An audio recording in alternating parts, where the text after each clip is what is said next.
Hey guys, welcome back. Today I want to talk to you about what being ready means in gang stalking terminology, of course. From the beginning, gang stalkers do things that most of the time go unnoticed, and that is because you're not ready to see them or your mentality doesn't fit in quite yet on what they want you to be thinking. For example, when you're getting gang stalked and you express something negative that happens to you out loud, and there is a gang stalker around you, they're gonna make themselves visible to you and they're gonna do an evil grin. Additionally, if like for me, I am in customer service and retail. So whenever a customer came to me with a difficult part to find, like an auto part, they would just be like, damn it, and they would like stomp the ground. Um, Also, they would do that, damn it, like in any situation. For another situation where they would particularly express anger purposely, which is a fake expression of anger, is when I was close to getting swiped by a car, when I'm driving. And in the beginning, this doesn't really make sense. Let me see what else. Um, well, those are the most obvious things, or the what I can tell you right now that comes to my head. And as so, when you don't, a lot of times these don't go noticed. You don't notice them because they are not, because you're not in the mental state yet. Oh, my bad. One more thing is when they say words and accentuate them, and they in that they have, but they are related to you. Like they maybe in the beginning you don't notice them because you cannot identify with them, but as as your psychological state begins to change, the random words that they throw out will actually start matching what you're thinking or what you had just thought. Also, the expression of of the evil grin that they do when you express something bad that happened to you, you're gonna start your mind is gonna start perceiving that as they're doing that, as they did that. Like, for example, I one of my amalgams kind of broke, so I have to go to the dentist. I was at the gym, and I was looking at my teeth, and then I was like, oh shoot, I have to go back to the dentist. It broke. And a gang stalker, a completely random person, just looked at me, and when I turned around, he looked back and did an evil grin. Like, when you're so in the beginning that didn't mean anything, but when as your mentality changes, you will start thinking, they did that, gang stalkers did that. Also, when your perception of these things, you start noticing them. So one time I also was telling a client, I feel like when I was getting gang stalked, I literally said, I feel like my personality is splitting. And then a random person at the gym literally just did the evil grin. And I immediately thought that is the whole gang stalking is part of that. Um, Gang stalking is purposely doing that, but that is what they want you to believe. Also, when I was at work and I'm looking for something, the gang stalkers literally, like when it was hard to find, and I found it, the gang stalkers would literally just kick the parts counter and express like, damn it, but like quietly, almost like they don't want you to notice, but they want you to notice. And what that does is that it with time, that didn't mean anything in the beginning, but with time, as my psychology began to change, as my mental state began going around, as I began to think more about gang stalking, that random uh, bang on the counter literally began to mean that person came here to just make me struggle to find an auto part, but I found it, and now they're mad that I found it. So it so the things that they do, everything, all these little things, they don't make sense until you are ready. When you are ready, they will start making sense. Like conversations that people have, they will just be conversations until your psychology changes, and then you're gonna start feeding into the narrative that they're following you. For example, when I had a chip on my windshield, and a random person at work literally just said windshield, like out of the blue with no context, or grinder, like the app. So that, in the beginning, you might not notice it, or maybe just kind of notice it, but as it goes on, that the fact that I had just gotten a chip on my windshield, and a gang stalker at work began saying just out of the blue windshield, that is supposed to imply that they are being followed and that they are watching everything that is happening to me. But this is the thing, it can also imply that they did it purposefully, that they were the ones that chipped my car. But the fact that I saw when it was getting chipped, I saw the rock flying from the fucking truck that carries the sand, and I saw the damn rock fly right on my windshield and make the chip, I didn't think anything of it. So things that happen to you, gang stalkers are gonna know.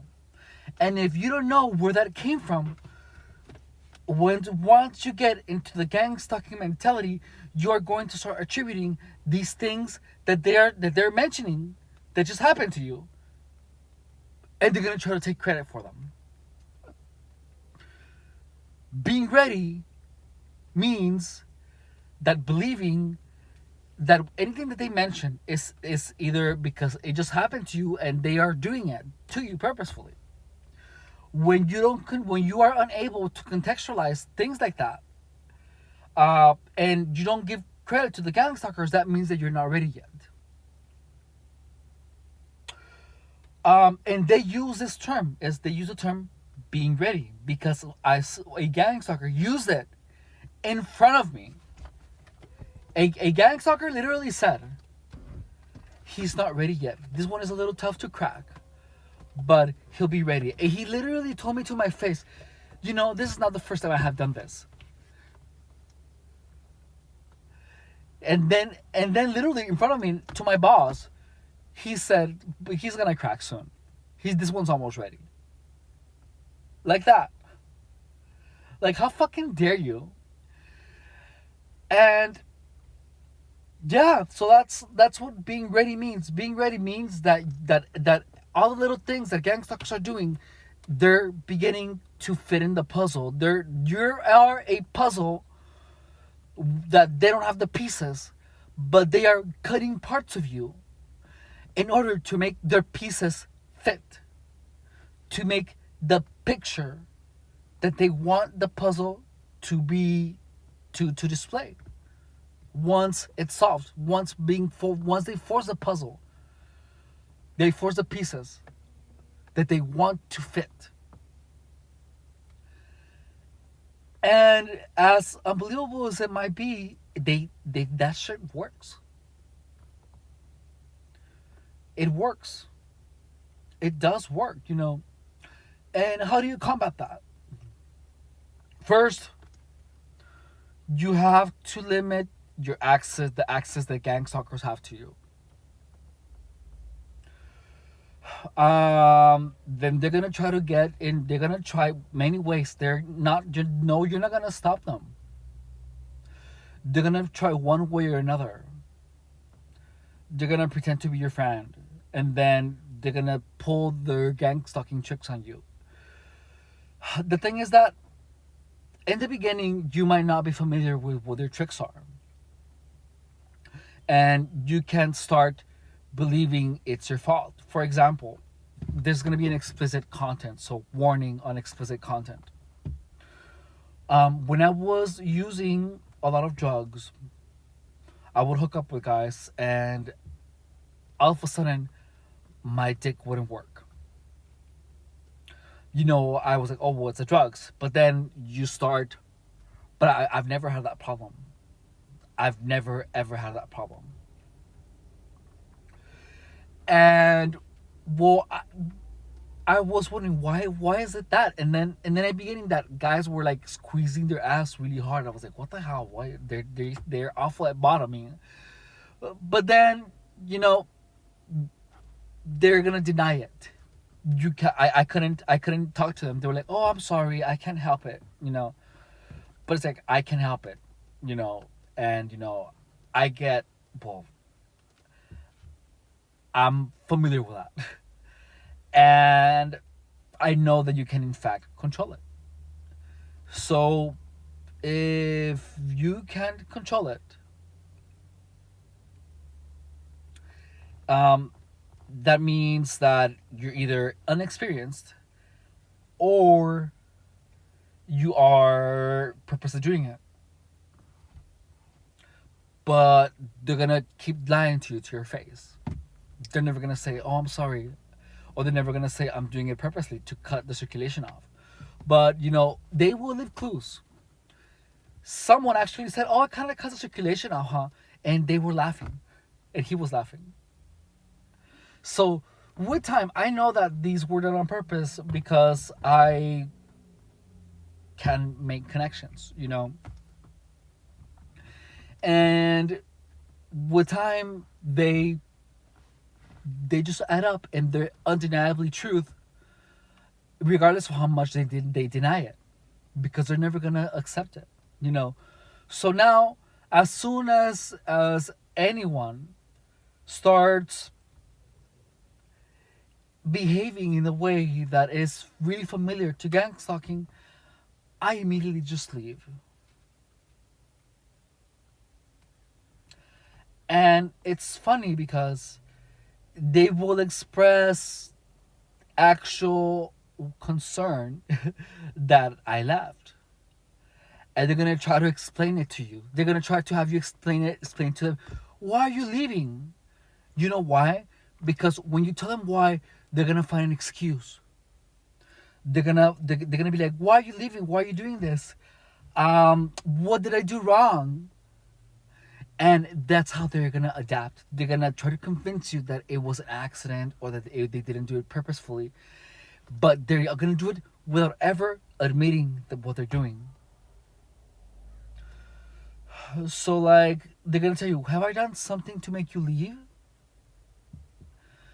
And if the only person that needs to know is you.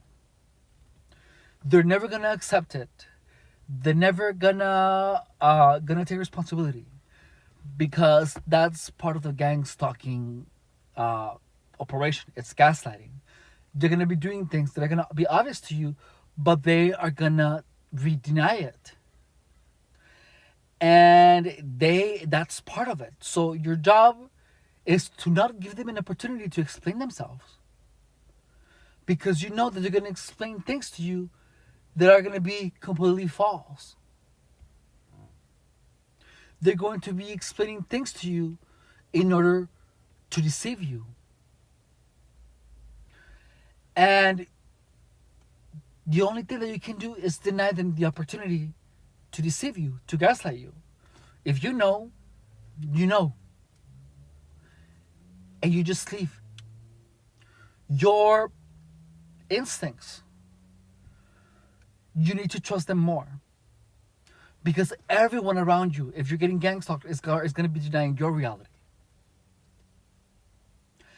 And what you have to do is literally just take the opportunity away of gang stalkers to gaslight you. You just get the hell out of there. You just block them. You just do not even give them an opportunity to talk. You just leave.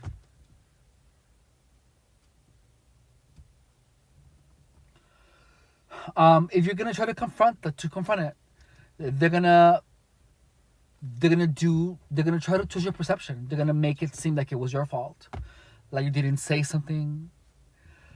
And look, I've tried speaking to them, and they always do the same tactics. I'm trying to save you trouble. So I have to adapt and to change my tactics. I, even though I know what they're doing, I will place the blame on them. I will immediately tell them, you're an awful bottom. I'm so sorry, but I cannot stand people who seem to have a lot of experience. However, they are somehow incompetent and inept at bottoming. And I have to be rude.